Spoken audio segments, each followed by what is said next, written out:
درج دیے گئے سوالات کے جوابات لکھیے۔ الف کیا ہے؟ رسول اللہ صلی اللہ علیہ وسلم کس کی مرادیں پوری کرتے تھے؟ اب کس کی جگہ پر آپ وہ نام لکھ دیں گے، کس کی مرادیں پوری کرتے تھے۔ آپ نے جو ہے وہ نام توجہ سے سنی ہے اور پڑھی بھی ہے، تو وہاں پر آپ نے وہ نام لکھ دینا ہوگا۔ بے کیا ہے؟ حق کے نام پر کون سی اشیاء گونج اٹھی؟ اب کون سی اشیاء کی جگہ پر وہ چیزیں لکھ دیں گے آپ، حق کے نام پر وہ گونج اٹھی۔ شاعر نے جو مسدس لکھی ہے اس کے ایک بند میں کتنے مصرے ہیں؟ یہ بھی میں نے آپ کو بتا دیا ہے۔ شاعر نے جو مسدس لکھی ہے اس کے ایک بند میں اب کتنے کی جگہ پر وہ مصرے، آپ نے وہ نمبر لکھنا ہوگا کتنے مصرے ہوتے۔ ہر جانب کس بات کا بول پڑا؟ اب کس بات کی جگہ پر آپ جو ہے وہ چیز لکھ دیں گے؟ ہر طرف جو الاس والا ہے نا، پڑا ہر طرف بول، یہ پیغام ہے آپ سے، تو ہر جانب کس بات کا بول پڑا، اب وہ چیز لکھیں گے آپ، یعنی پیغام ہے آپ کا۔ رسول اللہ صلی اللہ علیہ وسلم نے لوگوں کے دل میں کس طرح گھر کیا؟ رسول اللہ صلی اللہ علیہ وسلم نے لوگوں کے دلوں میں اپنے اچھے اخلاق اور درگزر سے گھر کیا۔ قبائل کو شعر و شکر کرنے والے سے شاعر کی کیا مراد ہے؟ قبائل کو شعر و شکر کرنے والے سے شاعر کی یہ مراد ہے، تو برسوں کی دشمنیاں تھیں اس میں تبدیل ہو گئی، محبتوں میں تبدیل ہو گئی۔ سوال نمبر 2، خالی جگہوں کو درست الفاظ سے پر کیجیے۔ ایک ڈیش میں سوتی بستی جگہ دی، یہ تو اب آپ پڑھ کے خود کیجیے گا۔ کلاس 7 اب سوال ہے آپ کا، سوال نمبر 3، شاعر نے اس نظم میں جو پیغام دیا اسے نثر میں تحریر کیجیے۔ دیکھیں اسے کس طرح نثر میں آپ نے تحریر کرنا ہے۔ اس میں آپ نے، میں نے جو واقعات بیان کیے ہیں اسے تو آپ نے نہیں لکھنا ہے، وہ تو میں نے آپ کو سمجھانے کے لیے بتائیں۔ جو مصرع ہے اس کو جس طریقے سے میں نے جملے میں بنا کے آپ کو بیان کیا ہے، آپ نے بس وہ لکھنا ہوگا۔ کس طرح اسٹارٹ لیں گے وہ میں آپ کو یہاں پر بتا دیتی ہوں، پھر باقی سارا کچھ آپ خود کریں گے۔ دیکھیے یہاں پر مولانا الطاف حسین حالی اس نظم مسدس میں آپ صلی اللہ علیہ وسلم کی تعریف بیان کرتے ہوئے فرماتے ہیں کہ اللہ تعالیٰ نے آپ صلی اللہ علیہ وسلم کو تمام انبیاء پر فضیلت عطا کی اور آپ صلی اللہ علیہ وسلم کو رحمت للعالمین کا لقب عطا کیا، کیونکہ آپ صلی اللہ علیہ وسلم غریبوں کی ضرورتوں اور حاجتوں کو پورا کرتے تھے، مصیبت میں سب کے کام آتے تھے، چاہے وہ اپنا ہو یا پرایا، مسلمان ہو یا کافر۔ اسی طریقے سے آگے فقیروں کا ملجا، ضعیفوں کا ماوا، تو فقیروں کے لیے حضور پاک صلی اللہ علیہ وسلم کیا تھے؟ جائے پناہ تھے، ضعیفوں کا ماوا، کمزور لوگوں کا سہارا تھے، یتیموں کا والی۔ اب اس میں جو میں نے جملے بولے اس کو آپ نے لکھنا ہوگا۔ شاعری کے علاوہ ادب میں جس انداز سے لکھا جاتا ہے وہ نثر کہلاتا ہے۔ یہ جو ہم اسباق پڑھتے ہیں یا کوئی خط ہے تو یہ اسی انداز میں لکھنا ہے، پوری مکمل تشریح کا انداز نہیں ہونا چاہیے، نثر میں لکھنا ہے آپ نے۔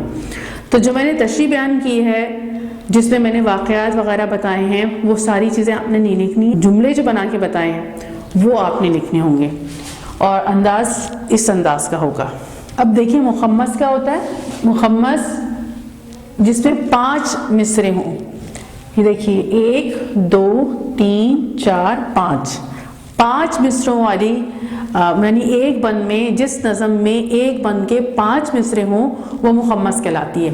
دیکھیے 1 2 3 4 5۔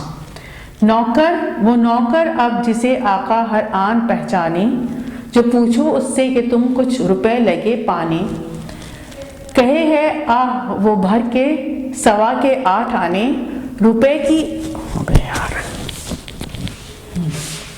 روپے کی شکل نہیں دیکھی ہے خدا جانے، کہ اس زمانے میں، کہ اس زمانے میں چپٹا بنے ہے وہ یا گول۔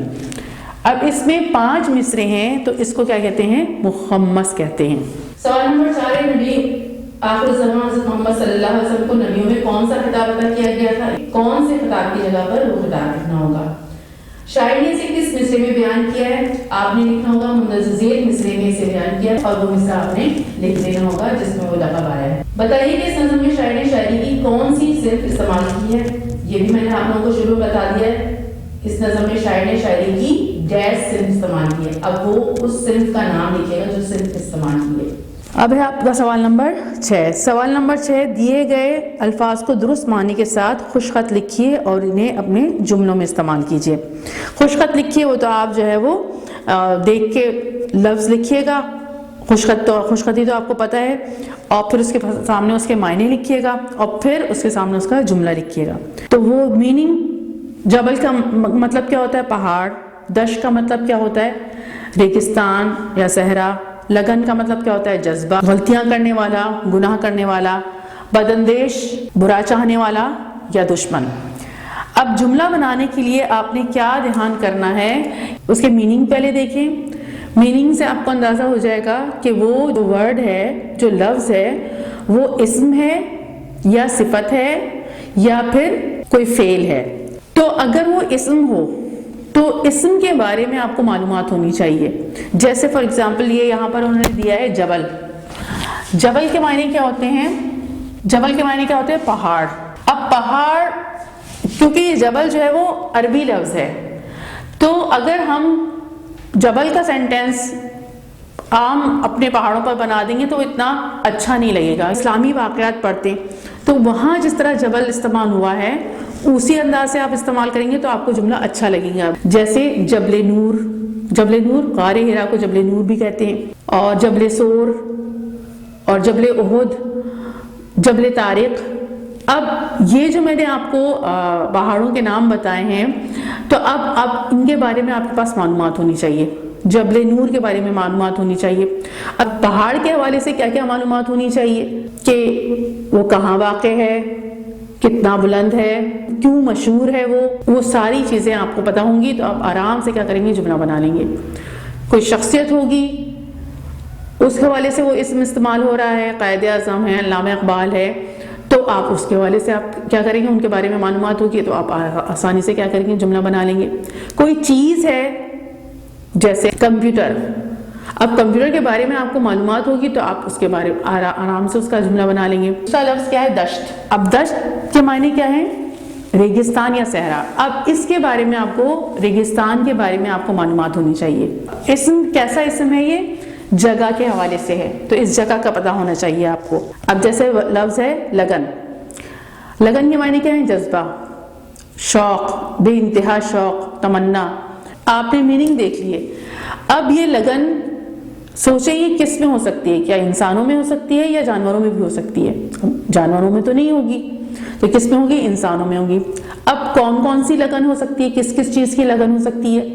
میری بہن کو، میری چھوٹی بہن کو نیکیاں کرنے کی بہت لگن ہے، مجھے کلاس میں اول آنے کی لگن ہے. تو اس طرح کے جملے، اب جس کی لگن جس کے، اب میں نے جو جملے بتائے وہ آپ نے جو ہے وہ نہیں بنانے، آپ نے خود اپنے بنانے. اور یہ دیکھیں کہ کس کے اندر کس کی لگن ہے، آپ کے اندر کس چیز کی لگن ہے، لوگوں کے اندر کس کس چیز کی لگن یا شوق ہوتا ہے. اس کے علاوہ اب دیکھیے خطا کار. خطا کار کیا ہے؟ خطا کار صفت ہے. اب یہ صفت، خطا کار یعنی گناہ کرنے والا یا غلطیاں کرنے والا. کون ہو سکتا ہے خطا کار؟ انسان ہو سکتے ہیں. تو اب یہ جو خطا کار ہے اس کے اوپر آپ نے جملہ بنانا ہوگا. یعنی جو کوئی برا کام کرتا ہے یا برا کام کرنے والا ہے، اسے اللہ تعالیٰ پسند کرتے ہیں یا نہیں کرتے، اسے لوگ پسند کرتے ہیں یا نہیں کرتے. اب اس کے بارے میں آپ نے سوچنا ہوگا. اسلام میں ایسے لوگوں کے لیے کیا کہا گیا ہے، انہیں کیا کرنا چاہیے. تو جب آپ یہ تمام چیزیں اس شخص کے بارے میں سوچیں گے تو پھر آپ جو ہے وہ کیا کریں گے؟ جملہ آسانی سے بنا لیں گے.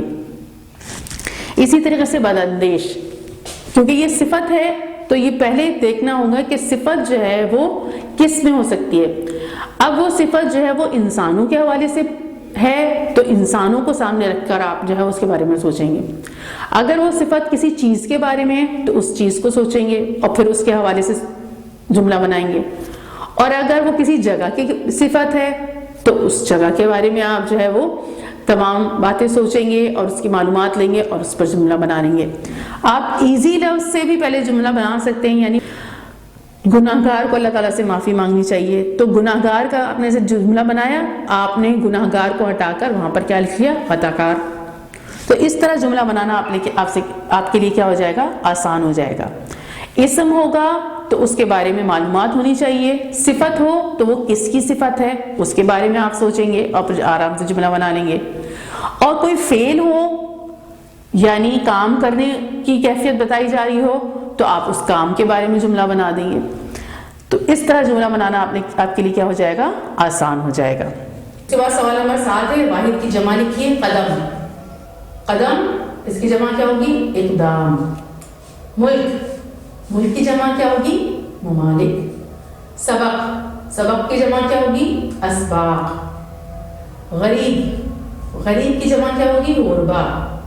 خدمت، خدمت کی جمع کیا ہوگی؟ خدمات۔ نوٹ، مسدس حالی ایک طویل نظم ہے جس میں اسلام سے قبل اور بعد کے حالات بیان کیے گئے۔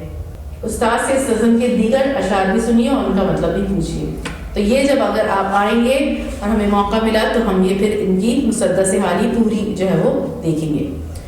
اچھا، اس کے علاوہ لاسٹ میں آپ کی کیا ہے؟ دوران تدریس بچوں کو نظم کی صنف، مسدس اور مخمس کے بارے میں بتائیے۔ جس نظم میں ایک بن کے 6 مصرے ہوں اس نظم کو مسدس کہتے ہیں۔ اب دیکھیے مخمس کیا ہوتا ہے؟ جس نظم میں ایک بن کے 5 مصرے ہوں وہ مخمس کہلاتی ہے۔ دیکھیے 1 2 3 4 5۔ نوکر، وہ نوکر اب جسے آقا ہر آن پہچانے، جو پوچھو اس سے کہ تم کچھ روپے لگے پانے، کہے ہے آہ وہ بھر کے 8.25 آنے، روپے کی شکل نہیں دیکھی ہے خدا جانے، کہ اس زمانے میں چپٹا بنے ہے وہ یا گول۔ اب اس میں 5 مصرے ہیں تو اس کو کیا کہتے ہیں؟ مخمس کہتے ہیں۔ کلاس یہ والا سوال بتانا رہ گیا تھا، یہ بھی آپ نے کرنا ہے۔ السلام علیکم۔